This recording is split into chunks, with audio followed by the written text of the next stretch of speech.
sosok yang dibonceng sudah memang tidak bernyawa dengan kondisi ngebut. Yang dibonceng itu sudah kayak mau jatuh. Sudah lebih 1 bulan kasus pembunuhan Arifianti, seorang guru yang jenazahnya ditemukan di Jalan Raya Gunung Putri, Kabupaten Bogor, belum terungkap.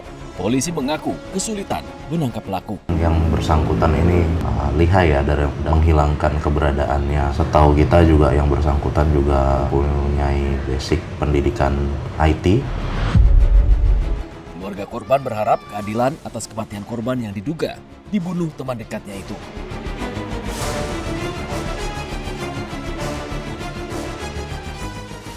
Informan menelusuri jejaknya.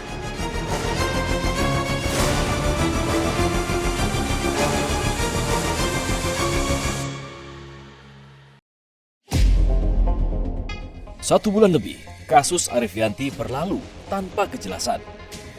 Pelaku pembunuhan Arifianti, guru asal Depok, Jawa Barat, yang jenazahnya ditemukan di pinggir jalan kawasan Desa Telajung Udik, Gunung Putri, Kabupaten Bogor, belum juga ditangkap. Seperti apa kasusnya? Warga desa Telajung Udik, Kecamatan Gunung Putri, Kabupaten Bogor, pada 6 Desember 2025 lalu digegerkan dengan penemuan jenazah wanita di pinggir jalan. Tepat di depan SPBU, mobil berwarna biru yang masih terparkir ini menjadi saksi bisu. Saat ditemukan, jenazah menggunakan jas hujan berwarna biru. Guru asal Depok itu diduga sengaja dibuang oleh terduga pelaku. Ini kali. Iya. Oh iya di sini ya. Jadi saya sudah sampai di SPBU Tanjung Udik, Gunung Putri, Bogor, di mana di dekat SPBU ini lokasi ditemukannya jenazah Anti ya, yang sebelumnya diduga dibunuh oleh pelaku. Saya akan coba mengecek TKP. Beberapa kesaksian warga kami dapatkan di lokasi ini. Sekarang sudah berada di Jalan Raya Kedep, Desa Telajung Udik ya, di mana di ujung sana kurang lebih sekitar 100 meter itu adalah lokasi ditemukannya korban ya. Nah, bersama saya sekarang sudah ada Neng Laila. Ya. Neng Laila ya. Nah, Neng Laila inilah yang pertama kali menemukan ya, jenazah korban di sana ya. Neng, oke, bisa ceritain Neng ke saya waktu itu Neng lagi ngapain? Lagi beli pecel lele Pak di sebelah sana. Di sebelah sana ya. Ya. Oke, boleh kita ke sana ya, memperagakan dalam arti waktu pas hari hanya Neng pertama kali ketemu sama korban ya. Oke. Ya. Ya, jadi Neng waktu itu di sana ya. Iya, lagi duduk. Tapi setelah Neng di sini lihat, Neng langsung ke lokasi nggak? Enggak, saya ke bapak saya dulu. Bapak saya. Iya. Setelah dari Bapak langsung ke lokasi. Iya. Lihat langsung jenazahnya ya. Iya. Jadi Neng di sini ya. Posisi di mana waktu itu? Di sini ya? Iya, di sini duduk. Di sini ya waktu itu ya. Terus Neng lihat ke Dari arah sana. dari arah mana? Sana. Jadi ada apa di sana?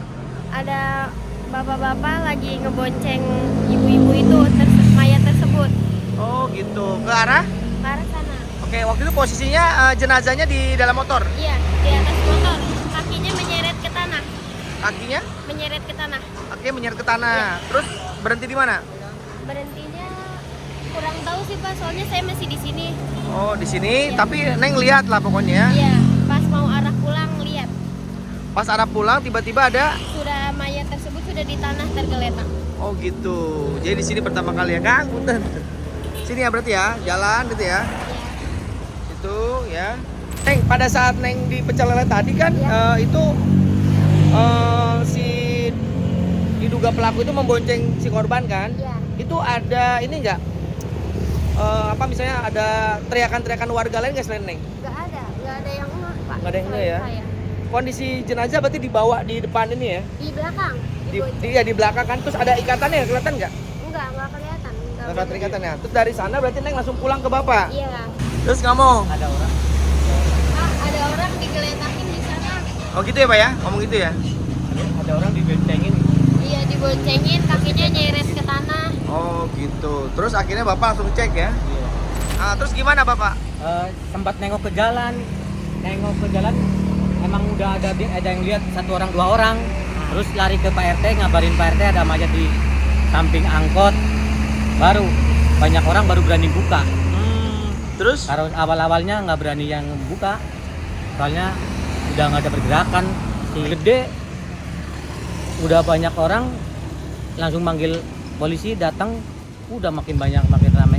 Setelah itu Pak RT tahu itu Bapak tahu itu adalah korban pembunuhan atau gimana? Belum ada yang ngabarin itu pembunuhan apa entah kemana. Jadi soalnya tahu ada tergeletak aja, udah nggak ada napasnya. Oh gitu. Setelah itu Bapak balik lagi ke tempat. Iya. Kalau Waktu itu jenazah gimana kondisinya? kondisinya terungkap terus dibalikin, udah nggak ada nyawanya mah. Berarti yang pertama kali itu mah Pak RT ya? Pak RW ya, Pak RW? Pak RW gitu udah ramean sih. Ramean ya? Iya. Jadi waktu itu di dekat mobil biru ya? Iya. Lihatnya ada bapak-bapak itu sedang berdiri dan mayat itu lagi ditidurkan di situ. Itu pas itu lihat? Iya, udah Oke. tiduran. Lihat pas samping mobil itu ya? Iya. Di gimana? Di sini, Pak. Di sini ya? Iya. Di sini ya? Iya. Tunjukin. Kakinya di sini. Kepalanya. Itu pertama kali Lela lihat dari jauh ya? Iya. Ya, di lokasi inilah tepat di belakang saya di mana korban Anti, seorang guru di Kota Depok, ditemukan tidak bernyawa oleh warga yang pada saat itu malam ya, sekitar pukul 19.30-an malam. Memang warga sekitar digegerkan oleh sesosok perempuan yang sudah meninggal dengan memakai jas hujan warna biru. Saksi mata melihat memang sebelum menjatuhkan korban, memang sebelumnya terlihat tampak korban dibonceng oleh terduga pelaku yang memang melalui jalur ini, dan korban pada saat itu memang kondisinya kakinya memang terseret di aspal gitu, sehingga membuat warga sekitar curiga. Dan saksi mata juga mengungkap bahwa korban dijatuhkan di lokasi tepat di samping mobil warna biru ini.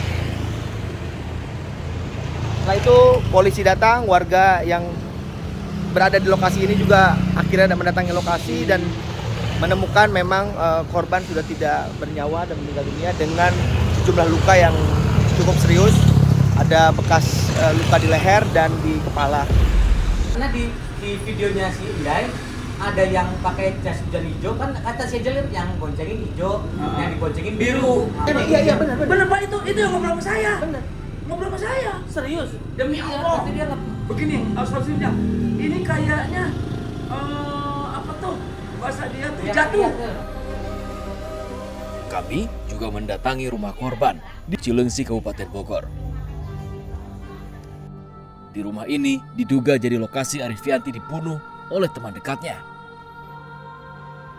Dalam rekaman CCTV ini, terlihat jenazah Arifianti dibawa dengan sepeda motor usai dibunuh oleh terduga pelaku.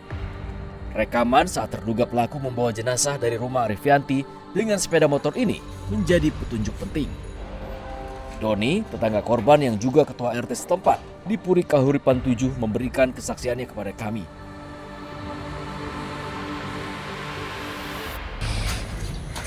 Pak, ini rumah Garis polisi ya. ya. Ya kondisinya memang seperti ini, kondisi dalam bentuk sedang renovasi ya kan, jadi memang berantakan ya kan, jadi tidak bisa dilihat ada jejak atau enggak karena kondisinya juga kotor. Nah, kuncinya itu ditemukan di mana? Kuncinya di sini, Pak. Di sini. Di sini. Itu Ya? dari pihak kepolisian ya, karena menemukan satu buah kunci. Nah, pihak kepolisian menanyakan ke warga ya, karena ini kunci siapa ya? Nah, akhirnya saya juga kasih ide ke polisi, kita aja coba jajal ke rumah, ke pintu rumah sesuai apa enggak. Dan kebetulan setelah dicoba bersama-sama dengan kepolisian memang cocok sama. Jadi situlah mulai kita mencoba mencurigai bahwa memang kejadian di lokasi di lingkungan saya untuk terjadinya pembunuhan tersebut. Iya, itu yang menjadi petunjuk awal ya. Ya, petunjuk. Oke. Di belakang saya ada Pak Doni sebagai Pak RT, dan di belakang saya juga ini rumah yang diduga menjadi tempat diduga pembunuhan itu terjadi. Saat ini posisi di lokasi sendiri kondisinya masih terpampang atau di garis polisi. Penyidikan memang masih terus dilakukan pihak kepolisian, dan Pak Doni tadi juga menyampaikan ada satu titik awal ditemukannya kunci yang menjadi informasi awal ya. Betul. Diduga akhirnya polisi menyebut bahwa rumah inilah menjadi diduga tempat pembunuhan kepada korban seorang guru asal Depok itu dilakukan. Dari kecurigaan polisi bahwa terjadinya di sini, maka beberapa CCTV dari warga diminta untuk bantuannya, diminta oleh polisi. Akhirnya jejak itu ada. Ya, dari salah satu CCTV warga itu ditemukan kecurigaan sekitar jam 5 sore ada satu unit motor dikendari oleh memang secara CCTV tidak jelas ya Pak, tapi membonceng satu sosok satu orang dengan ciri-ciri yang sama di saat ditemukannya jenazah di Pinggir jalan. TKP pinggir jalan tersebut dengan menggunakan jas hujan warna biru. Dan kita juga warga dan polisi juga mencurigai bahwa yang dibonceng itu kondisi sudah tidak bernyawa karena posisinya seperti sudah goyang gitu. Tidak seperti umumnya penumpang kalau dibonceng. Dan dari titik ini Pak ya, diduga si terduga pelaku dan korban itu dibonceng dari titik ini berarti? Betul. Dari titik rumah dari rumah ini dicurigai keluar bersama-sama dibonceng, makanya ketemu CCTV di pojokan pojok sana ya? Ya, di ujung sana sekitar jam 17.20 sampai 17.30. Oke. Kita akan melihat jejak CCTV yang memang menjadi petunjuk awal pihak kepolisian. CCTV-nya itu sekitar 1 jam lah ya, 1 jam setelah polisi dan kami menemukan kunci di pinggir dekat got itu. Dan akhirnya 1 jam kemudian saya coba minta ke beberapa warga. Dan salah satunya CCTV dari warga mendetek bahwa ditemukannya warga tersebut. Yang mana Pak? CCTV yang mana? CCTV yang mana yang pertama? Di ujung Pak. Ujung ya, sana. Jadi ini CCTV yang pertama ya. Iya. Oke. Jadi itu tuh CCTV yang pertama. Jadi si Pak RT terduga pelaku itu membawa korban ke sini ya? Iya. Lewat sini nih, sesuai dengan gambar di CCTV ya? Iya. Dengan kecepatan yang cukup kencang ya? Iya, dengan satu unit motor dan memboncengi dicurigai bahwa satu sosok yang diboncengnya sudah tidak bernyawa. Tidak bernyawa di sini nih. Selain itu di sana ya? Iya. Di sana ya. Ini CCTV kedua ya Pak? CCTV ya. CCTV kedua. Nah, di sini CCTV inilah yang paling diyakini bahwa sosok yang dibonceng sudah memang tidak bernyawa karena dengan kondisi ngebut yang dibonceng itu sudah kayak mau jatuh dari motor Pak. Jadi keseret ya Pak ya, Iya, kakinya. udah kayak kegoyang lah, udah posisinya udah miring-miring. Apalagi yang ngendarain itu dengan kondisi motor cukup kencang. Iya. Penelusuran saya dengan Pak RT memang melihat 2 titik CCTV ya Pak ya, Iya. yang memang menjadi kunci petunjuk awal saat penyidikan awal polisi, dan itu sangat membantu Pak ya. Betul. Dan akhirnya memang sangat sinkron ya, bahwa terduga pelaku membawa korban dengan menggunakan jas hujan berwarna biru hingga ditemukan di pinggir jalan di Jalan Raya Kedep di Gunung Putri itu ya Pak. Betul. Estimasinya juga kurang lebih sama sih Pak, sekitar setengah jam Sama. dari kejadian ditemukan, karena kan di info Cilengsi ataupun di medsos sudah ramai sekitar jam 6:30 ditemukan sosok mayat di pinggir jalan di dekat Alfa di Jalan Raya Kedep tersebut. Kalau harapan warga nih Pak terkait kasus ini gimana Pak? Ya, tentunya cepat terungkap Pak, karena sedikit ada keresahan lah ya dari warga, khususnya polis lain tersebut. Karena ya sedikit banyak polis lain kan mengidentifikasi bahwa ada kejadian. Jadi kalau selama polis lain itu masih terpasang, ya kita juga ngerasa bahwa masalah ini belum selesai. Jadi harapannya dari beberapa warga juga berharap ini pelaku juga segera terungkap, polis lain bisa dicopot, kita kembali bisa kondisi normal. Nah, benar-benar. Semoga bisa cepat terungkap Pak RT. Iya. Terima kasih Terima untuk kasih, Pak. informasinya Pak RT. Pihak keluarga Rivianti sendiri kini terus menanti kejelasan kasusnya. Selain keluarga, mantan suami Rivianti, Agus Kurniawan, buka suara. Agus meminta polisi segera menangkap pelaku pembunuh mantan istrinya itu. Agus tak menyangka mantan istrinya itu tewas dibunuh dan jenazahnya dibuang di pinggir jalan. Walau sudah bercerai, Agus mengaku masih berkomunikasi baik dengan Rivianti. Agus menceritakan kepada kami bagaimana dirinya dan keluarga Rivianti mendapatkan kabar buruk terkait Rivianti. Sabtu terakhir banget kami diskusi via chat. Pagi itu almarhum ada di sini dengan anak, kemudian saya sih di Jakarta di tempat ibu. Waktu itu internet mati. Saya ingat banget internet mati, jadi saya perlu membayar gitu agar kebutuhan komunikasi almarhumah dengan anak juga lancar kayak gitu. Selesai hanya diskusi itu aja. Siang. Seperti apa percakapan? Ya chat, ini kayak internetnya nggak bisa nih. Gitu. Oh iya, berarti waktunya sudah bayar, waktunya harus bayar ya. Gitu. Oh iya dah, bisa nggak bayar? Ya, oke. Saya bayar. Gitu. Ketika dibayar selesai, tapi kok belum bisa ya? Oke, tunggu lagi komunikasinya. Tolong coba restart device-nya seperti itu.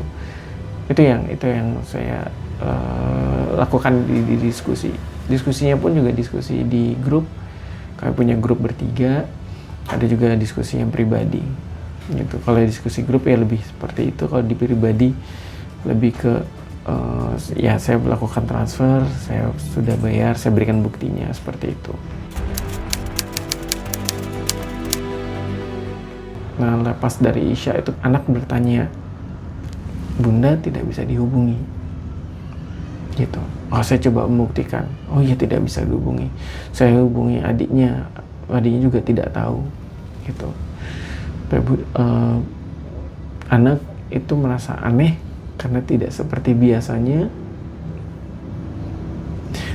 susah dihubungi. Gitu. Nggak seperti biasanya. Gitu. Ya sudah, saya coba tenangkan dulu. Ya udah, tunggu. Gitu. 15 menit kemudian, saya ingat banget sekitar jam 9-an, 9:15-an,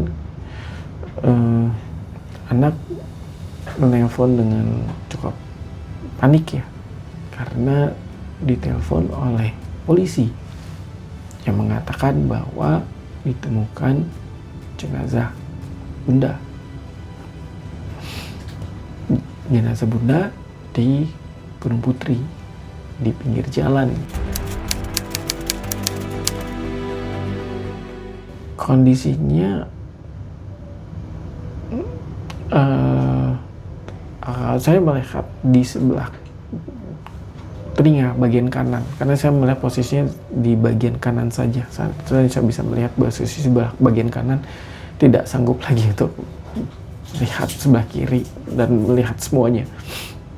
Itu saya melihat di kiri itu ada bercak darah, katanya. Yang kiri tertutup, yang kanan itu setengah kebuka. Kalau pengakuan polisi, Mas, di lokasi itu ditemukan apa aja? Polisi hanya menyebutkan, kami menemukan jenazah dalam keadaan terikat di pinggir jalan, tergeletak dan tangan terikat di pinggir jalan. Itu aja. Itu yang disampaikan ke saya. Kalau di keluarga mungkin lebih ke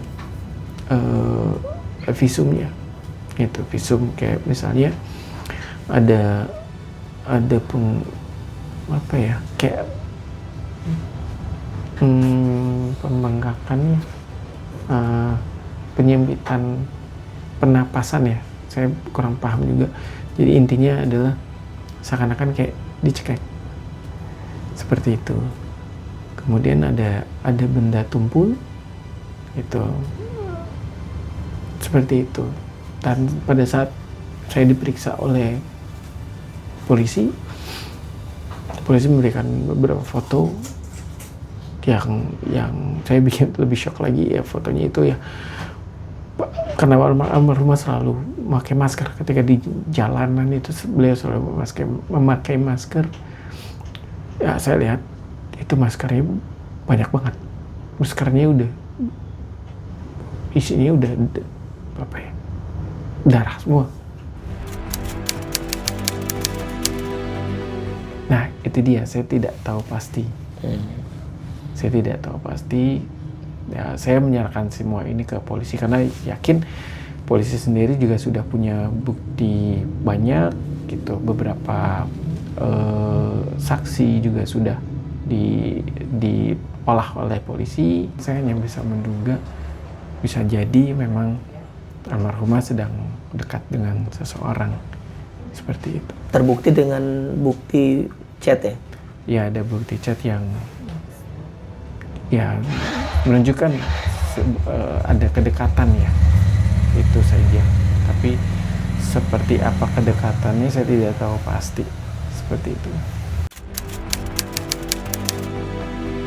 Gini, warga berharap ya, Mas, berharap banget polisi bisa segera menuntaskan kasus ini gitu. Karena yang saya tahu polisi sudah mengantongi nama, polisi sudah mengumpulkan bukti segitu banyaknya, sudah mengumpulkan saksi-saksi juga, gitu. Sudah, ya mendatangkan saksi-saksi ya. Tadi mendatangkan saksi-saksi juga mengumpulkan bukti yang banyak, dan setahu saya sebagai orang awam bukti itu sudah cukup kuat. Bahkan ketika polisi sudah menyebutkan, bahkan ketika polisi saja sudah bilang kami sudah mengantongi nama dan kami sekarang dalam proses pengejaran, itu bagi saya itu sudah progres yang cukup cepat, dan berharap sekali memang kami dari saya mewakili keluarga itu ingin segera tuntas dan benar-benar tertangkap pelakunya gitu, agar dia bisa bertanggung jawab terhadap apa yang dia perbuat terhadap almarhumah. Hingga kini, kasus tewasnya Arifianti belum juga terungkap secara terang benderang. Seperti apa Bang gambaran penyidikannya ini dari polisi ini sehingga menunjuk lokusnya ternyata pembunuhan di rumah?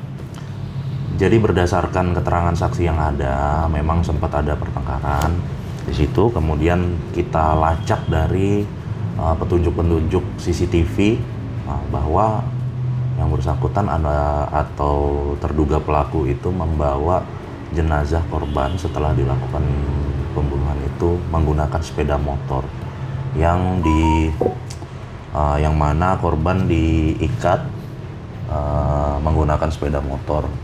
Saat itu salah satu saksi ada yang menegur, Pak, itu kakinya keseret ke tanah. Nah, seperti itu. Ada yang menerangkan seperti itu, salah satu saksi. Kemudian setelah dibuang diketahuilah baru itu adalah jenazah. Polisi mengklaim sudah mengantongi nama terduga pelaku, namun masih sulit menangkapnya. Apa Bang yang membuat polisi ini kayaknya kesulitan menangkap terduga pelaku nih Bang? Yang pertama mungkin karena memang yang bersangkutan ini lihai ya dalam menyembunyikan atau menghilangkan keberadaannya, karena yang setahu kita juga yang bersangkutan juga mempunyai basic pendidikan IT, jadi sehingga dia kesulitan kita sekarang di situ. Tapi lokasinya pelaku ini sudah diketahui di mana gitu, sekitar mana gitu? Lokasi pelaku. Nah itu kita masih kesulitan. Masih kesulitan. Tidak ada jejaknya berarti. Oke. Langkah-langkah upaya polisi dalam waktu dekat seperti apa Bang? Ya kita terus berkomunikasi dengan orang-orang terdekatnya, mungkin keluarga, bisa tetap kita berkomunikasi. Kalau ada petunjuk-petunjuk lain juga keluarga pelaku juga sudah berkooperatif lah dengan kami.